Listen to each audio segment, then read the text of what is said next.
Be seated. Thank you very much.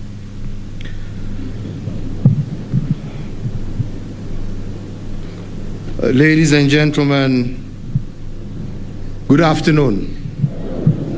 KDF?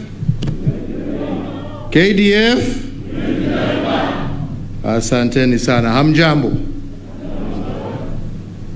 Let me say what a special day today is as we celebrate and appreciate our soldiers for their courage, honor, and commitment to duty.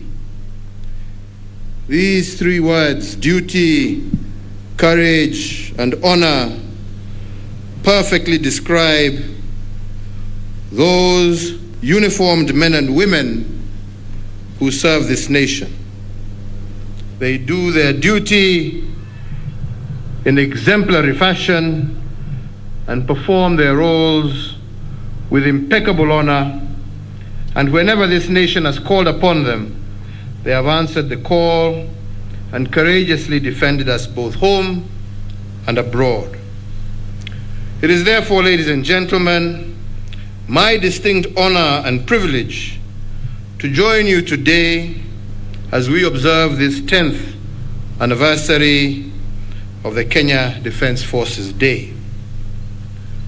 The KDF Day is observed annually to recognize and to celebrate our defense forces, and in particular, to remember and honor all our KDF men and women, heroes and heroines who have paid a price, and sometimes the ultimate price, in defense of our country, our freedoms, and our way of life. Ladies and gentlemen, as a proud Commander-in-Chief, and indeed on behalf of a grateful nation, I shall never tire of appreciating you for your commitment, resilience, excellence, and sacrifices. On this continent and beyond, you are a point of pride and a role model for other militaries. You are both inside and beyond our borders celebrated for your professionalism and your diligence. As was the case with those in whose footsteps you follow, our forces have contributed to global peace, stability, and sustainable development. While deployed in various capacities in international and regional assignments under both the United Nations as well as the African Union. Through that service, as peacekeepers and protectors of the most vulnerable, you have brought pride to our nation and to our flag. Ladies and gentlemen, the theme of this year's KDF Day is enhancing KDF mission readiness for national security and development in a complex threat environment.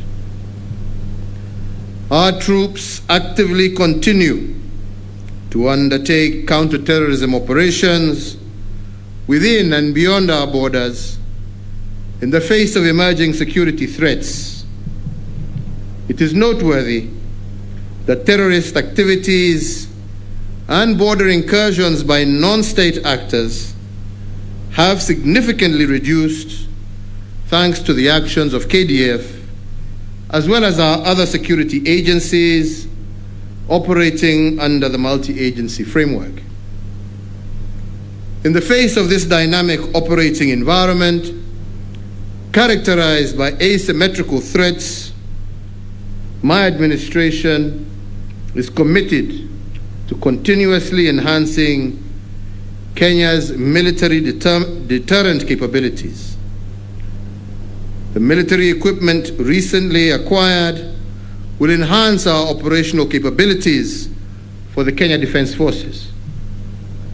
Furthermore, the recent installation of the Kenya Navy base Manda will significantly improve maritime security.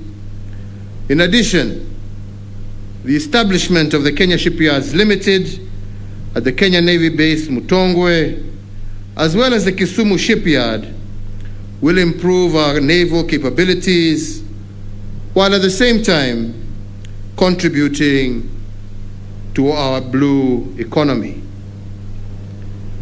Even as we take those and other steps, we also appreciate that regional and global peace and security is a task that calls for many hands to work together.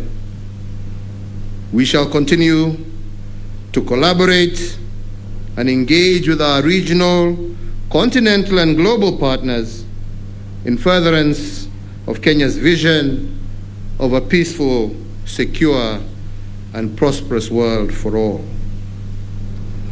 It is, however, important to underscore that to achieve that vision requires not just action by governments and militaries, but also local communities, as well as individual citizens. I therefore call on all Kenyans to be vigilant and to cooperate with our security agencies in furtherance of our common goal of a more secure Kenya.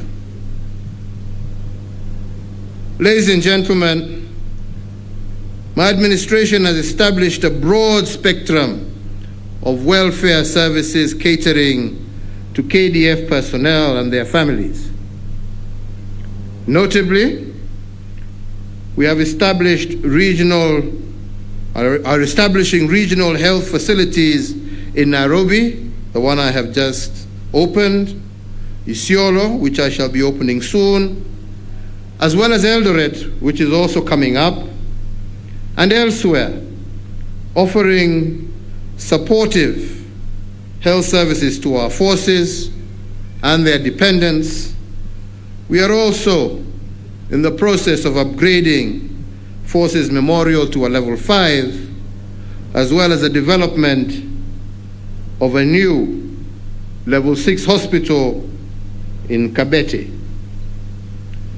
The government will also extend affordable housing under the Big Four agenda to our soldiers, and I intend to break ground later this year on the first of these projects. So, ladies and gentlemen, in concluding my remarks, I would like to thank the families of our defense forces for their unwavering support that they have given our troops as they continue to undertake their core and tough mandate. To those who have lost dear ones, I wish to assure you that their sacrifice was not in vain. We will celebrate them today and every day as heroes of peace and development because of their valor, commitment to duty, and sacrifice. Kenya is a nation made better, more secure, more peaceful, and more prosperous. These men and women, and you, their colleagues, truly embody the very best of our nation and what it means to be a Kenyan. The weight of preserving the territory of this great republic is vested in your shoulders, or on your shoulders, and as you lead our nation in that endeavor, a grateful nation bows in your honor and gratitude. Tunawarudishia asante sana. Tunawapatia wanajeshi wetu wote hongera, na pia tunashukuru sana jamii za hawa wanajeshi kwa vile mmewashikilia, kuwasaidia na kuwapatia moyo wa kuendelea kufanya kazi. Na vile nimeona hapa leo kahawa, tunaonekana hii curfew lazima iendelee. Watoto mmejaza hapa jameni wengi.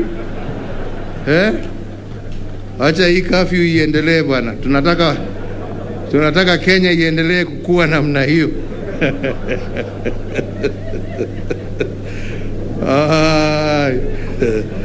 Wengi kabisa.